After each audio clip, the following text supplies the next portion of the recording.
Bonjour à tous, c'est crépusculaire pour Bayrou. Crépusculaire. Il se met à dos les Français, le Parlement, son propre gouvernement.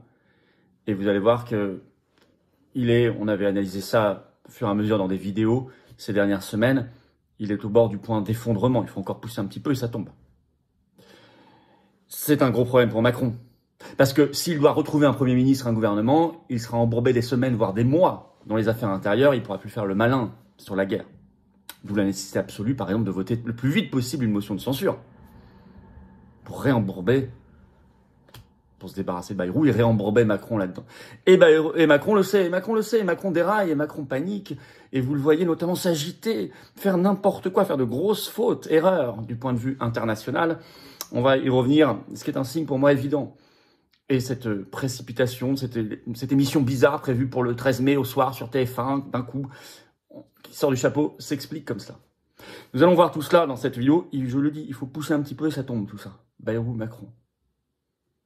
De grâce, écrivons tous à nos députés, aux députés, pour qu'enfin ils se réveillent et qu'ils votent une motion de censure. C'est le meilleur moment pour le faire contre Bayrou et contre Macron. C'est le meilleur moment pour le faire. Et c'est facile à faire. Ils ont largement la majorité. Nous allons voir tout cela en détail dans cette vidéo et agir pour cela. Merci de partager cette vidéo, pour ça de vous abonner à cette chaîne YouTube par un petit clic gratuit sur le bouton s'abonner. Pensez-y, ça aide énormément à une meilleure diffusion des vidéos.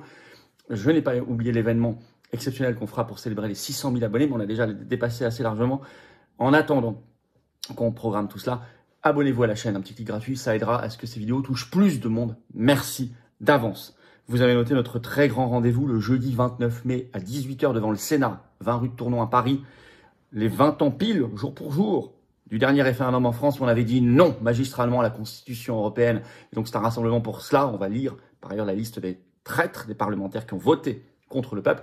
Et surtout, on va se rassembler pour l'avenir et pour le Frexit avec des superbes intervenants. Venez très nombreux, des drapeaux français, venez de toute la France. Ça va être un très grand moment. Avant cela, samedi 24 mai, après-midi à 15 h, je suis à Nantes en grande réunion publique ouverte à tous, adhérents ou pas, entrée gratuite. Inscrivez-vous par un lien sous la vidéo en description pour Nantes le 24 mai. L'après-midi, le lendemain, pardon, c'est toujours l'après-midi. Dimanche 25 mai, je suis en réunion publique à Cannes, dans les Alpes-Maritimes. Entrée gratuite, ouverte à tous. Inscrivez-vous pour Cannes par l'autre lien sous la vidéo en description. Et il y a toujours en lien sous la vidéo en description la pétition nationale qui cartonne pour dire un non au crédit social et à la reconnaissance faciale en France que nous promet Macron, que nous promet Darmanin. Je vous attends, aux patriotes. Vous voulez pousser avec nous pour que ça tombe, pour changer complètement de futur, d'avenir. Alors il faut venir dans le plus grand mouvement souverainiste et de résistance de France qui est dans le rassemblement et dans l'action permanente, concrète, de terrain. C'est les patriotes. Il n'y en a pas d'autre. Je vous attends.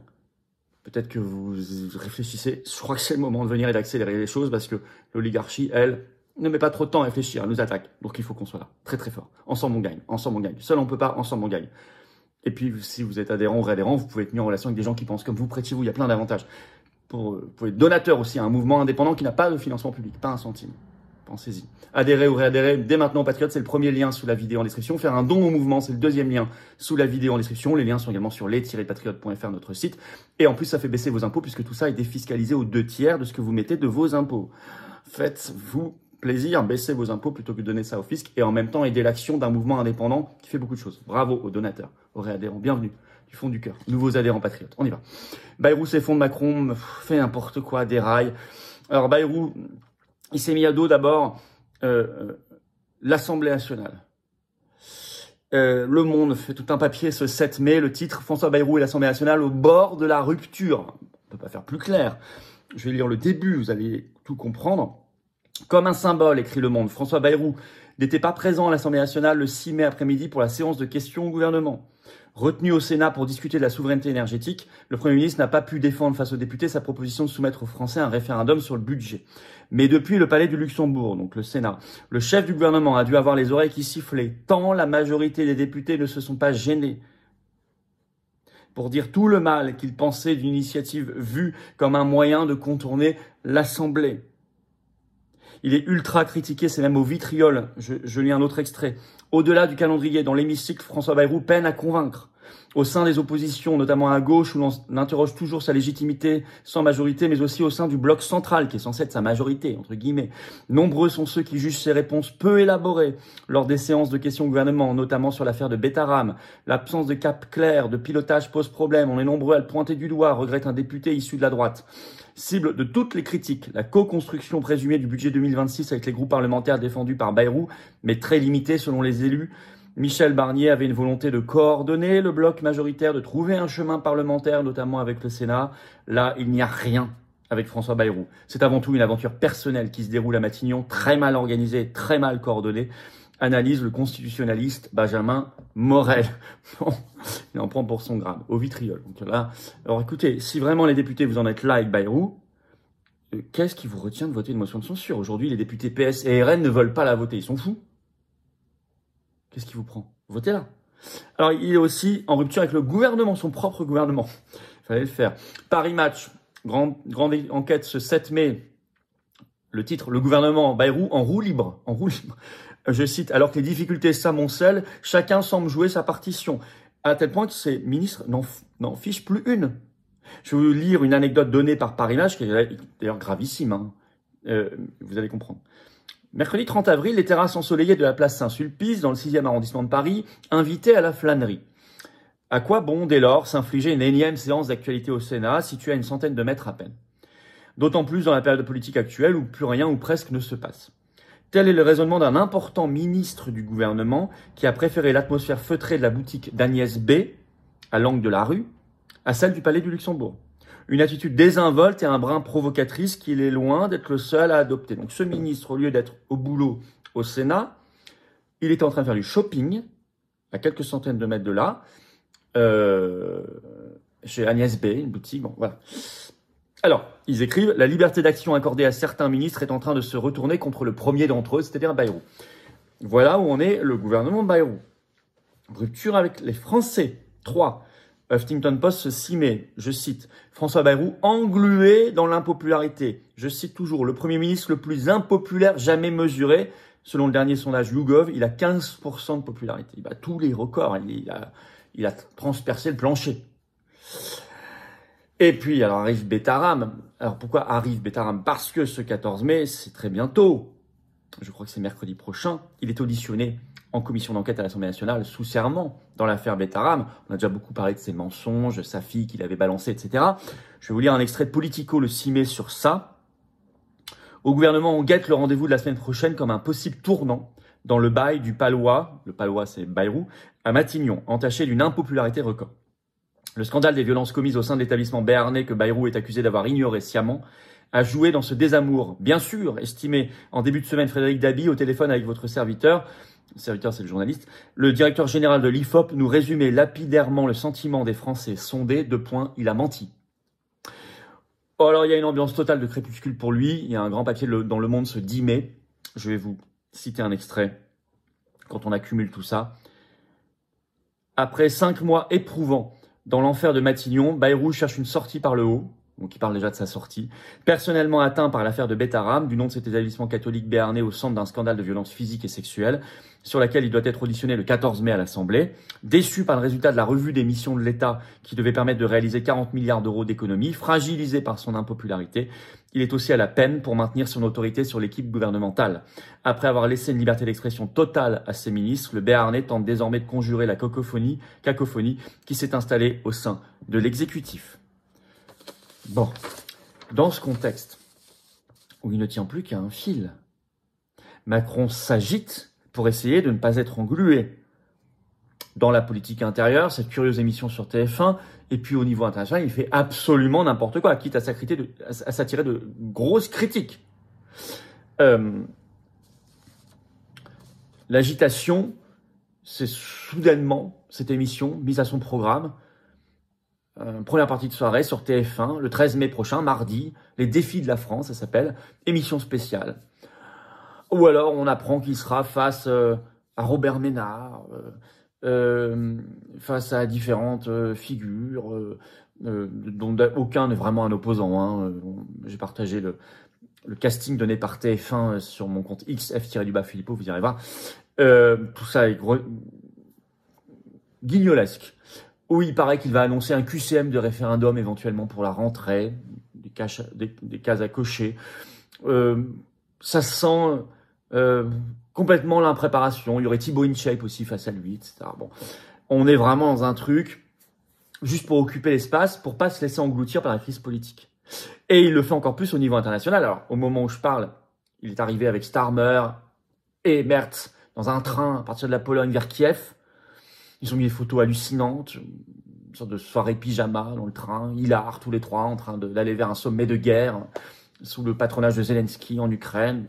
Ils se précipitent, ils annoncent des milliards supplémentaires, précipitent l'entrée en guerre avec l'envoi de troupes françaises. Hein. Tout ça pour masquer cette crise politique en partie. Hein.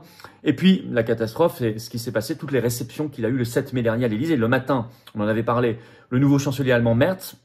La seule chose qu'on a retenue de cette entrevue à l'Élysée, c'est qu'il a dit à côté de Macron, je cite, « La ratification du traité Mercosur doit être obtenue très rapidement. » Contre, normalement, la position de la France. C'est la seule chose qu'on a retenue. Et l'après-midi, énorme polémique, qui ne retombe pas d'ailleurs, où il a reçu le dirigeant, donc c'était sa première visite en Europe et même en fait dans un pays occidental, le dirigeant syrien Ahmad al-Shara, le djihadiste accusé de la mort en mars dernier de 1700 alaouites et chrétiens dans l'ouest du pays. Son organisation djihadiste aussi était derrière la décapitation de Samuel Paty en France. Obligé de se défendre. Alors Macron est obligé de se défendre. Le Libération en parle ce 7 mai. C'est pas grandiose, vous allez voir. Je vais vous citer un petit extrait. Ce que je vois, c'est qu'il y a un dirigeant qui est en place, dit Macron. Il a mis fin à un régime que nous avions condamné, combattu, dont nous connaissons la responsabilité, et il est prêt à s'engager. Les premiers actes ont conduit à des résultats, a-t-il ajouté. Il estime que Ahmed al-Shara est lucide. Dans le même temps, plusieurs dizaines de membres des minorités religieuses syriennes ont manifesté place de la République à Paris sous le drapeau syrien en disant « Jolani dégage », donc c'est lui aussi, hein, c'est le même, il a deux noms, « Dégage de France, dégage de Syrie », ont crié les manifestants issus des communautés alaouites, druzes, chrétiennes ou encore sunnites en utilisant l'ex-nom de guerre d'Ahmed al-Shara. Bon, oui, Jolani, c'est son nom de guerre. Bon, donc, c'est quand même pas glorieux pour Macron, obligé de se justifier le lendemain. Et en plus, info d'Europe 1 donnée ce 7 mai, je cite, selon le renseignement américain, le nouveau président syrien n'a pas renié son passé de djihadiste avec un extrait accablant, je cite, Europe 1, le renseignement américain estime que les minorités ne sont pas protégées. Aujourd'hui, hein. Elles subissent les mêmes horreurs. Peut-on lire que pendant l'âge prospère de l'État islamique, en outre, aucune preuve concrète ne montre à ce jour qu'Al-Jawlani avait l'intention de démanteler ou de combattre les groupes terroristes qui pullulent aujourd'hui en Syrie. Bon, c'est accablant, hein. Ça, c'est le renseignement américain de Trump. Bon. Donc, mais pourquoi cette agitation soudaine, quitte à s'attirer beaucoup de critiques de la part de Macron, mais parce que il déraille complètement, il panique par rapport à la situation intérieure. Donc, une motion de censure serait particulièrement bienvenue maintenant, pour justement faire tout ce qu'il n'a pas envie qu'il se passe. Évidemment, la destitution. Bon.